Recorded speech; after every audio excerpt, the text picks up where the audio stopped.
Hi, welcome to today's video on simplifying expressions. We're going to be focusing on multiplying and dividing expressions. Now there's a few rules to know when multiplying expressions. The first one is that numbers and letters, they just go beside each other. So for example, if we've got 6 times d, we just put them beside each other to get 6d. If we've got multiple letters, we just put them beside each other. So A times B times C is A, B, C. The second rule we need to remember is that we're generating powers. So when we multiply a letter by itself, we create a power. When the letter is by itself, it's to the power of 1. 1, 1, 1, and 1.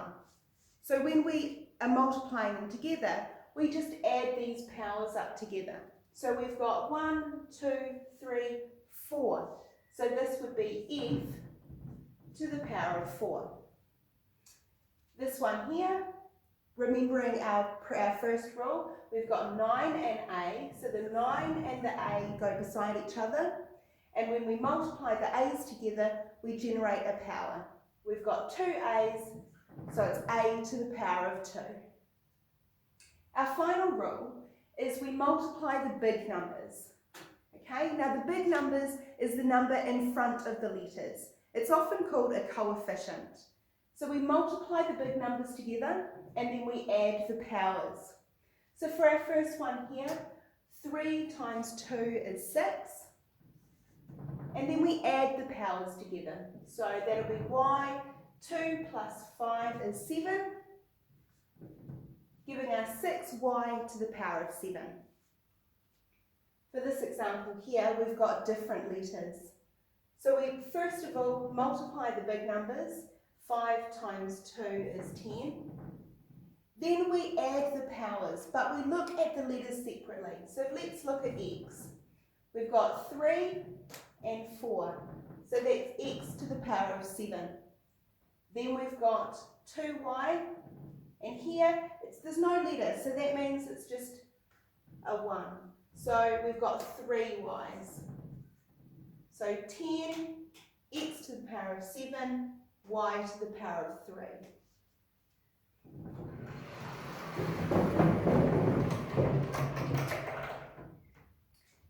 When we're dividing, we do the opposite. Okay, so we would divide the big numbers, so dividing the coefficient, divide the number in front of the letters, and we would subtract the powers. So for our first example, 10 divided by 2 is 5, and then we subtract the powers. So 6 minus 4 is 2, so that's going to be x to the power of 2. For our next example, we've got it written differently, but it's still divided by.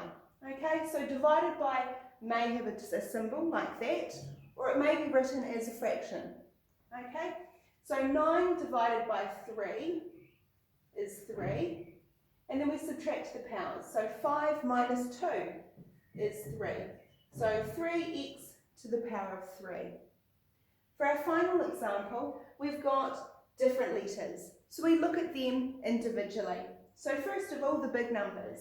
15 divided by 5 gives us 3. Now if this is x to the power of 1 and this is x to the power of 1, 1 minus 1 is 0. So it's x to the power of 0. Now we don't need to write that down, we can just leave it as it is. Remember, anything to the power of 0 is the same as equaling 1. And if we multiply 3 by 1, we get 3. So when we end up with x to the power of 0, we just write nothing. Now we can look at the y's. So I've got y, 3 minus 2 is 1, so I don't need to write the 1. So the answer for this example is 3y. Have a go at the examples in your workbook. Thank you.